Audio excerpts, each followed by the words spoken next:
In the previous video, I mentioned about SabangMerauke. Now, I'm going to be a little bit philosophical about what we do and why we do what we do. So, a couple of years ago, a good friend of mine asked me, Ayu, what is your life purpose? I didn't know what was my life purpose at that time. And then she asked the questions in a different way. She break it down into two things. The first one is, Ayu, what do you love? And the second one is, Ayu, what makes you angry? I couldn't answer the first one. I didn't know what I love. Probably I love traveling, I love photography, I love scuba diving. I don't know. So nothing really struck me at that time. But the second question, I can answer that very easily, which is, what makes me angry is intolerance. Whenever I read intolerance in the news or in the social media, I could get really upset or angry or sad. And that time, that friend told me that, hey, Ayu, probably your life purpose is something in the area of that, in the area of peace, tolerance, and peace building. So I started to look into that, and it's probably true. It is something that I continue to do today. It's something that I'm still very passionate about. It has not always been easy. There was always ups and downs and always many difficulties along the way.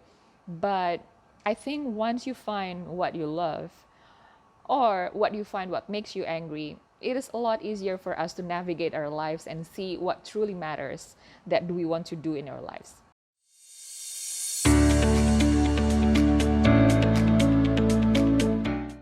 Now I would like to share about a concept that for me was very useful, which is hard truths.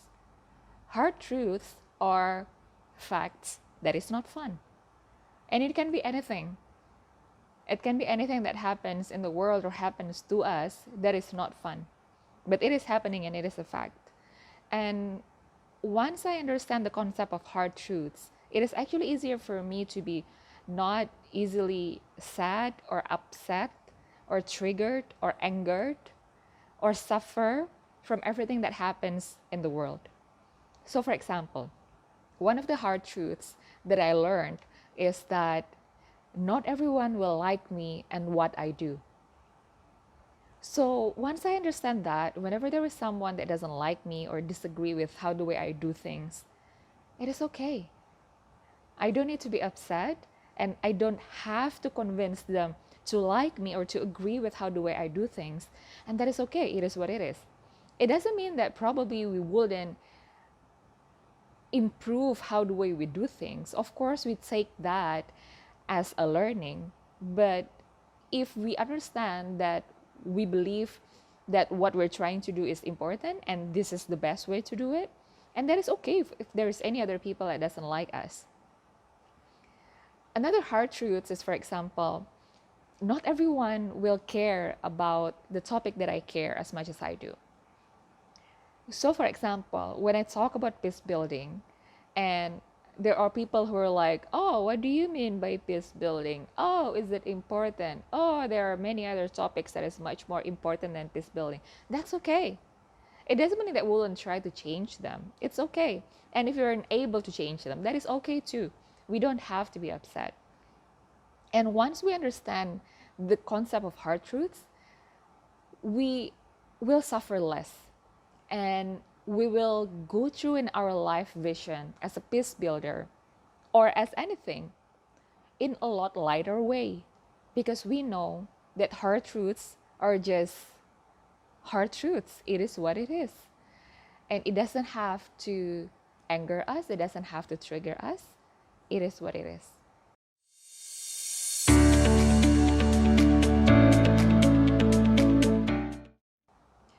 Another concept that I would like to share is actually the concept of collaboration.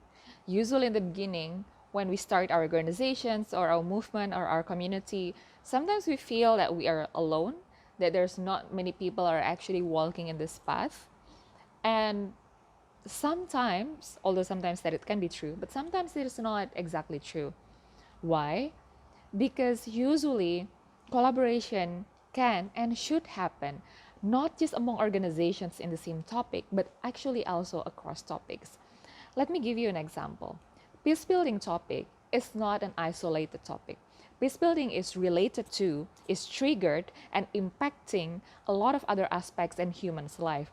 It can be about economy, education, health, equality, access, information, the ability to think critically, and so many more.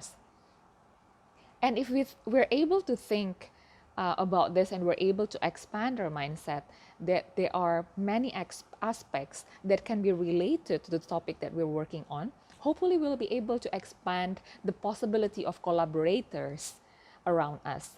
So let me give you an example. So for example, SM, we can collaborate with a virtual reality company so that if usually we give the experience offline, we bring kids to visit different houses of worships, now we can actually give the virtual reality version of visiting different houses of worships. The kids will still be able to see, ask questions, interact virtually, and hopefully this will give them the learnings that they needed.